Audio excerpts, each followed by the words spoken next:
That's a very, very important part, and one that is often neglected.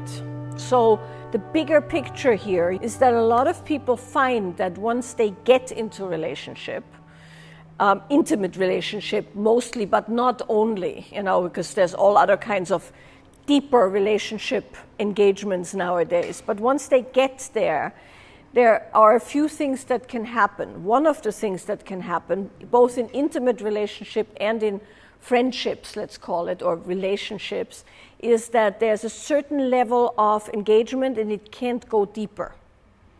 And that can be deeper intellectually, it can be deeper emotionally, it can be deeper physically. That's one area where people start complaining that it can't go deeper. It gets boring, it's same old, same old. There's an itch for something, but you don't know what it is. And that's typically when people do drugs, become polyamorous, or go to a lot of festivals, or all of the above. Which are valid ways to look for variety and depth, but they're typically not something that establishes as a deepening pattern. So there's that layer. And then there's the layer of once a relationship enters a certain kind of depth or connection, there's often a diminishing of the sexual attraction, or the diminishing of the erotic excitement. And very often people then think that's the end of the relationship. And then the complaints start, or you go to therapy, or once again you try drugs, polyamory, or festivals, or all of the above. So you kind of try and work with that. And for that aspect particularly, also for the depth aspect for other reasons, I'll talk about that, but for that aspect particularly, there's a basic understanding that when you have makes a huge difference in relationship. And that is that what makes a relationship good actually detracts from the erotic friction. So that sounds like a little bit of a bummer, but it's not when you know what you're working with. So meaning, if you want a good relationship, you have to have commonality, resonance, sameness, however you want to call that. That resonance, sameness, commonality is what creates long-term successful relationship. So what that means in a nutshell is that you need to be on the same page. That's why it's called birds of a feather stick together. Meaning, if you have the common values, common ideas of what you want, common ideas for the relationship, you're both enjoying the same things, you can communicate well, which is one big aspect of good relationship, and you basically get along, that makes for good relationship. And so when you have a relationship problem, you have a problem with those aspects, meaning you can't communicate, you don't share the same values, you don't agree on things. That could be religion, or one is a vegan, the other one is a meat eater, one likes animals, one hates animals. Those are what commonly in court is called irreconcilable differences. Right? So if you don't have commonality, you're going to have problems in your relationship.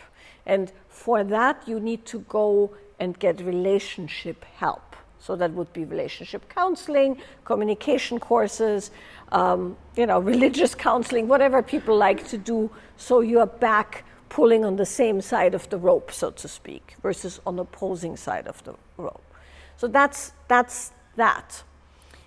For there to be good erotic friction, meaning the excitement and the attraction that happens when you first meet a new partner with whom you want to be sexually. This is not true for friendship relationships. But in erotic relationship, regardless of your preferences, what makes it exciting is opposites attract. So opposites attract makes the best erotic friction. Birds of a feather stick together makes the best long-term relationship. So how it typically goes is you meet somebody, it's super exciting, you have that great arc of attraction, you don't know each other, so there is the opposing forces of two people who are not yet resonant. And that kind of opposition creates a strong arc of attraction and erotic friction and excitement. Then, as you get to know each other, you bridge that gap, and you bridge it by doing the same things, maybe moving in together, having the same friends, creating joint experiences, getting a dog together, getting a business together, having a child, a joint mortgage. Now you're like this. And you might have a really good time, or you have relational issues, right? Meaning you're not completely gelling in those joint things, but the erotic friction is not so much there. And then typically what happens is the first thing when people notice that is they notice that when they go to different places, like on a vacation or or the living room instead of the bedroom, the attraction comes back, or the excitement comes back. And that, of course, has to do with the fact that you need newness and difference for there to be erotic friction. You need sameness and agreement to have long-term relationship. So because of that, now coming to your question, why does there have to be crispness? The thing to remember is that it's much harder to find somebody with whom you can do long-term agreeableness, so to speak, resonance, than it is to have erotic friction. You can have erotic friction with pretty much anyone at any given time if you engage in that play of the opposites. Even here, when we do this leading and following, you have moments of that because it's a mechanism. It's like physics. It's like day and night, plus and minus. So it doesn't take much to create erotic friction, particularly with somebody with whom you had it naturally, but it takes a lot to find somebody with whom you can go through life. So because of that, most people have to learn erotic friction skills and not relationship skills. They might need relationship skills too, but that's a separate track. So relationship skills are being on the same page, agreeing, good communication, good resonance, common long-term plans. And then erotic friction skills are things like not randomly touching at all times. So, and that's something that people don't understand. They somehow think that when they touch all the time, that's like a sign that they're always ready or always with it. But the body, as you well know, because we've all had that experience of kissing somebody for the first time and it being the most amazing thing ever, and it's like your entire body goes into this tilt, kind of an amazing feeling.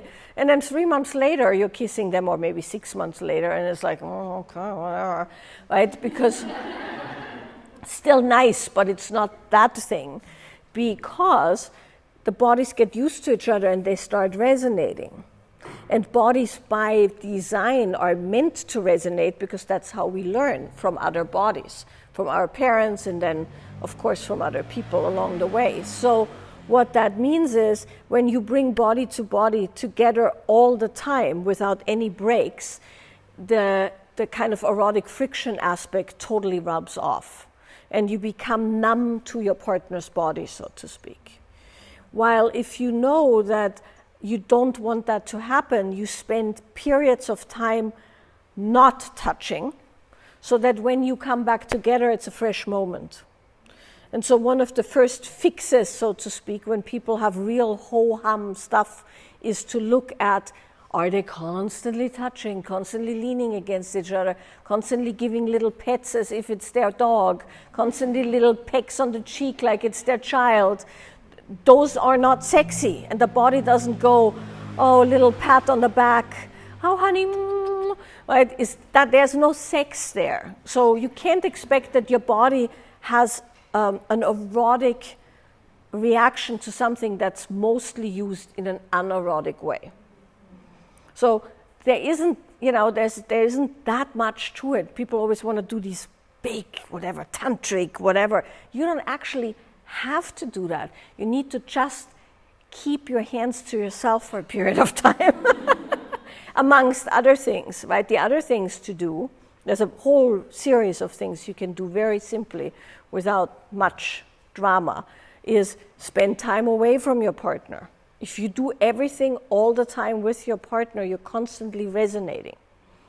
If you spend time away from each other and you come back together, you have some of that initial newness back. You have new experiences. You've gone somewhere. You have something to talk about. If you can't go somewhere and have something to talk about, go to your room and read something interesting that you can report to your partner, right? Things of that nature. So separation and coming together, not touching and then touching.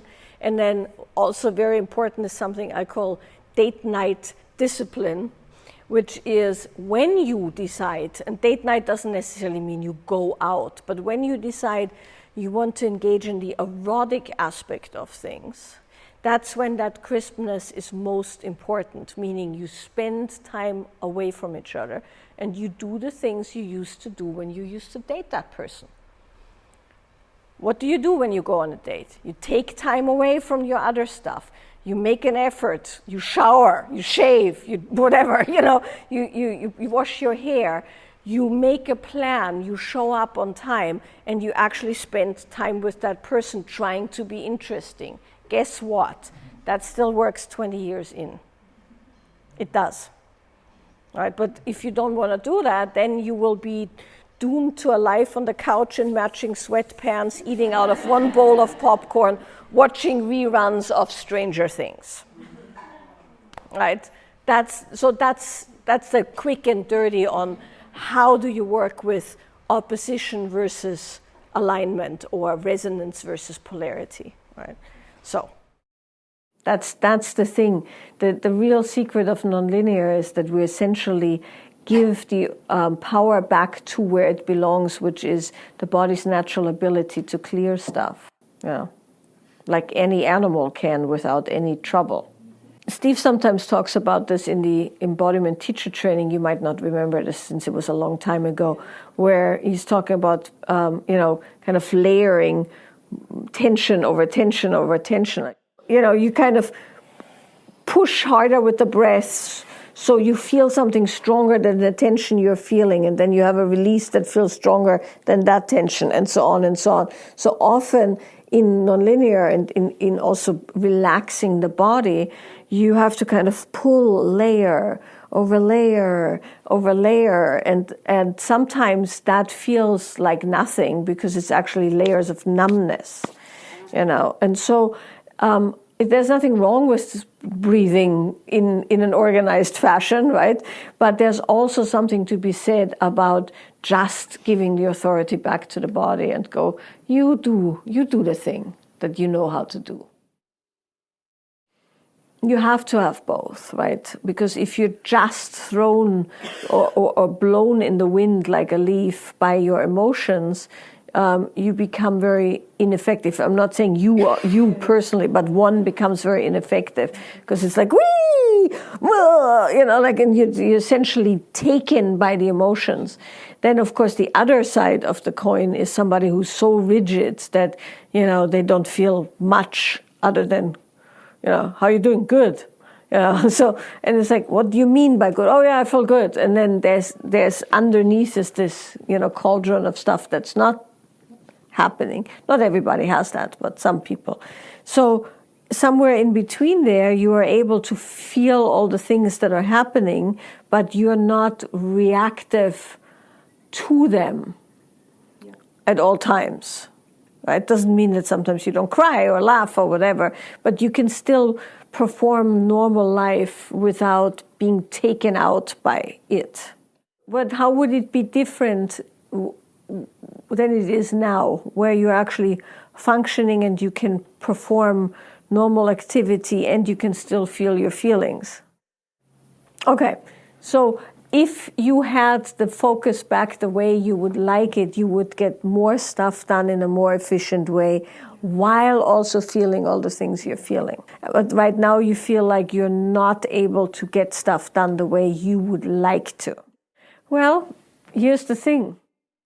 The only way you're going to get stuff done again is if you know why. Right? Getting shit done for the sake of getting shit done is hugely depressing and demotivating because, you know how it goes. You do something and then you have to do it again and then you have to do it again. An inbox being a perfect metaphor for that kind of shit. Doesn't matter, right? How many emails you answer, there's more coming. And so that's not a reason to do email, so to speak, or anything else for that matter. But there is reasons to do email that are much bigger than the email. And what it sounds like to me is that you need to re-examine, this is also true for you, of course, you have to re-examine the why. That's why I'm saying the heart's dedication, the legacy, the devotion to something bigger than emails or getting shit done or paying the bills, which is all important, right? Paying the bills is a very important aspect of life, because it's a safety aspect, but it's not the reason to be alive. That's survival then, right? And that's, by the way, when Lisa, when you're saying you feel frozen in your head, because that's the place of just being in your head without a forward motion is a survival place. And that's not good enough. So the thing to do is not how do I get more yang, it's where am I going, the why, right? And that might take a bit of searching as to where is a why that makes your heart go, yes, right? And then makes it so you don't care getting up early in the morning and getting shit done. Because otherwise, why?